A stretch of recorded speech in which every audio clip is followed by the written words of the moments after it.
बिस्मिल्लाहिर्रहमानिर्रहीम। अस्सलामु अलैकुम। 21 दिसंबर 2017। कासिम कहता है कि इस ख्वाब में मुझे ये पता चलता है कि अमेरिका का सदर कोई खुफिया मंसूबा ज़ेरे बहस लाने वाला है। मैं समझता हूँ कि ये मंसूबा भी फ़लस्तीन से मुताल्लिक होगा।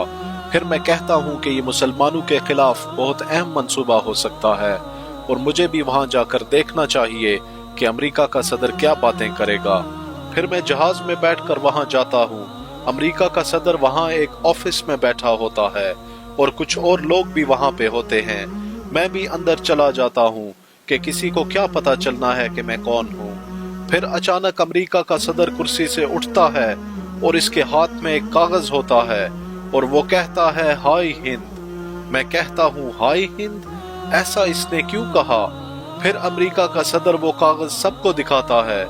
मैं वो कागज देखकर हैरान हो जाता हूँ कि इस पे पाकिस्तान और भारत का एक ही रंग का नक्शा होता है और अमेरिका का सदर कहता है कि पाकिस्तान पे अब भारत का कंट्रोल होगा और इस नक्शे पे वो दस्तखत कर देता है और जोर से कह कहा लगाता है और दस्तखत करने के बाद फिर वो कागज सबको दिखाता है और हंसता चला जाता है कि पाकिस्तान पे अब भारत का कंट्रोल होगा। ये देखकर मैं अफसोस से आह भरता हूँ कि ये तो पाकिस्तान के बारे में मंसूबा बना रहा था और इसने हाय हिंद नहीं बल्कि जय हिंद कहा होगा। मुझे यकीन नहीं होता कि इतनी अचानक ये मंसूबा बन गया। मैं वापस दौड़ते हुए जाता हूँ और पाकिस्तान के लोगों को बताता हूँ कि अमेरिका के सदर ने फलस्तीन के बाद पाकिस्तान के लिए भी मंसूबा बना लिया है। उठो और इस मुल्क को बचाओ। वो कहते हैं कि कासिम, बहुत से मंसूबे पहले भी बन चुके हैं मगर कुछ भी नहीं हुआ। ये मुल्क वहीं का वहीं है और हमारी फौज बहुत मजबूत है।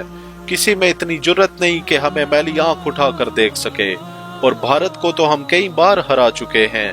मैं कहता हूँ कि ये सही है कि हमारी फौज मजबूत है और हम भारत को कई बार हरा चुके हैं मगर दुश्मन को कमजोर नहीं समझना चाहिए और इस बार भारत के साथ और भी ताकतें हैं। आप लोगों को याद नहीं कि गज़वा उहद में भी मुसलमान यही समझ बैठे थे कि वो जंग जीत चुके हैं मगर अचानक जंग का रुख बदल गया और मुसलमानों को बहुत नुकसान हुआ। हमें दुश्मन को कमजोर नहीं समझना चाहिए। जिस तरह वो मंसूबा बना रहे हैं हमें भी अपना मुल्क बचाने के लिए मंसूबा साजी करनी चाहिए। फिर मैं दूसरी तरफ निकल पड़ता हूँ और रास्ते में मुझे आसमान में कुछ परिंदे उड़ते हुए नजर आते हैं। मैं कहता हूँ ये कैसे परिंदे हैं? जब मैं गौर से देखता हूँ तो वो दुश्मन के जहाज होते हैं जो बहुत ऊंचा उड़ रहे होते हैं। इनको देखकर मैं बहुत परेशान हो जाता हूँ कि दुश्मन के तो जहाज भी अब पाकिस्तान की फिजाओं में उड़ना शुरू हो गए हैं और पता भी नहीं चल रहा कि ये जहाज हैं या परिंदे हैं। फिर मैं एक बड़ी इमारत में जाता हूँ और वहाँ कुछ लोग मिलते हैं। इनको ये सब बताता हूँ तो वो भी यही कहते हैं कि पाक फौज सब संभाल लेगी, तुम फिक्र ना करो। मैं कहता हूँ कि पाक फौज क्या क्या काम करेगी, सारी जिम्मेदारी उन्हीं की है। क्या तुम लोगों की कोई जिम्मेदारी नहीं है? मैं कहता हूँ पाक फौज जितना कर सकती है कर रही है और फंडिंग ना होने की वजह से जहाँ वो नहीं होते वहां से दुश्मन हमला कर देता है और पाकिस्तान के पास पैसे की भी कमी हो रही है।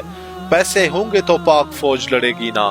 मैं फिर वहां से चल पड़ता हूँ और घर आकर सोचना शुरू हो जाता हूँ कि ये सब लोग सो रहे हैं, अब उनके मंसूबे को पूरा होने से कैसे रोका जाए, और ख्वाब वहीं खत्म हो जाता है।